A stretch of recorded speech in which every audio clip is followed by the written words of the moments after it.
When Ajahn Fuang was teaching meditation, occasionally one of his students would have a vision of him or herself appearing in the meditation.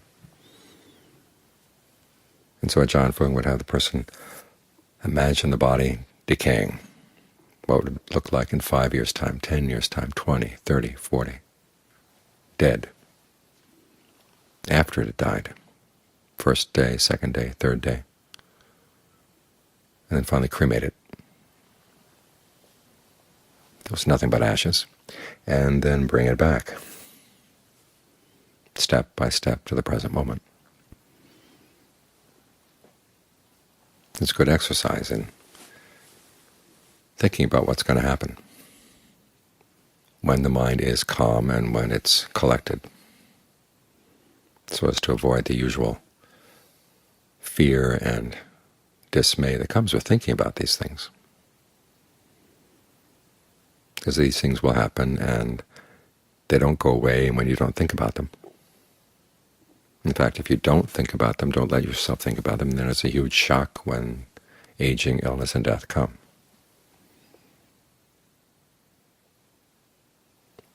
So even if this sort of vision doesn't appear spontaneously in your meditation, it's a good exercise. Can you visualize these things without feeling any remorse, any sadness? What kind of perceptions can you use to protect yourself from feeling remorse and sadness and dismay? So you realize, well, this is just the normal way things are, and you're not knocked off your balance by thinking about these things. This morning someone was telling me about an experiment they'd done at an old folks' home, where they played music from the time when the old people were still young, and had everybody wear clothes from that time, and decorated the place from that time. And they're saying that the people seemed to age more slowly, their mood was better, everything was a lot more upbeat. And so the question was, when you help people perceive themselves as younger and they get younger, then what happens if you start perceiving yourself as old? Is that going to make you old more quickly? And I said, no. We're not trying to just let ourselves be under the power of perceptions. We're trying to liberate ourselves from our perceptions, especially the perceptions that create suffering. So instead of being in denial and allowing your perceptions to manipulate you, you want to be able to stand apart from them.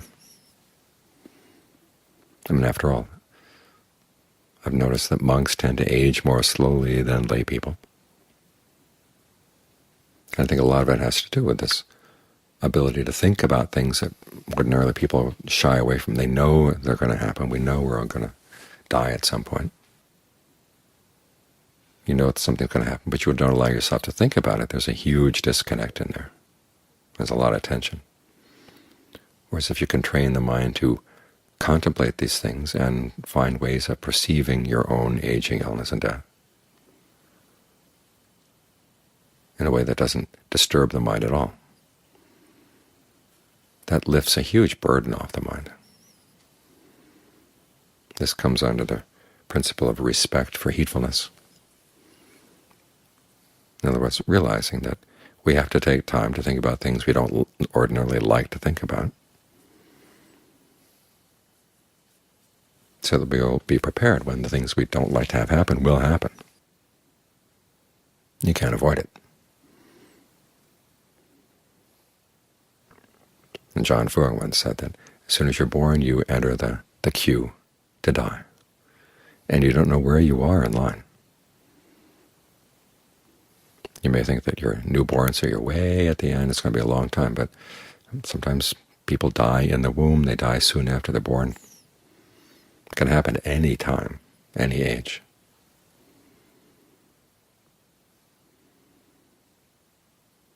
So it's coming, so we've got to prepare.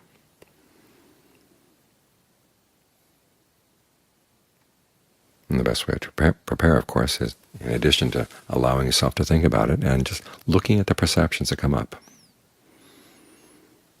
and figure out, how can I change those perceptions? What's the perception that gives that little catch in the heart when you think about your own death, or when you visualize yourself at 80 and all the problems that you're going to have just getting around, walking and whatever? What is it that causes that catch in the heart? Can you perceive things in a different way?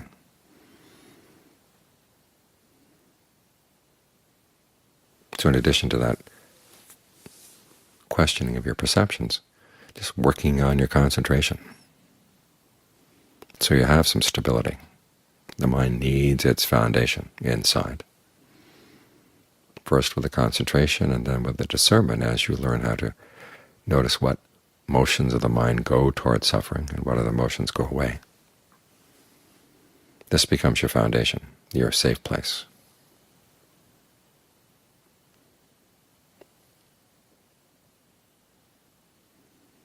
So we think about death, we think about the unattractiveness of the body, not to get discouraged, not to be depressed, in fact, for the opposite reason. We think about these things as an encouragement to practice, to realize, okay, what in life really is worthwhile.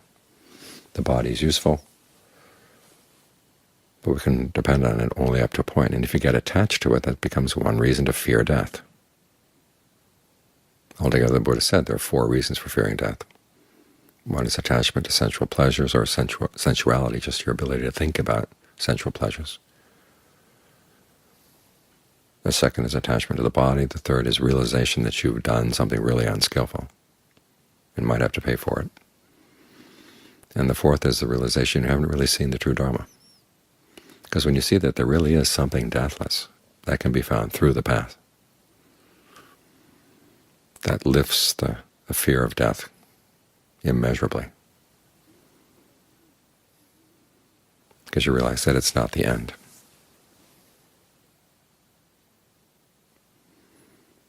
So wherever you can chip away at your fear of death, you make the fact of aging, illness, and death a lot easier to take.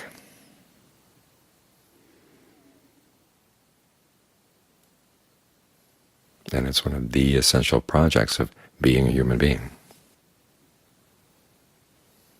Animals are born, they have fear. They can't really prepare for their own deaths. Human beings can prepare for their own deaths. We know it's going to happen. We see it all around us. We understand what's happening.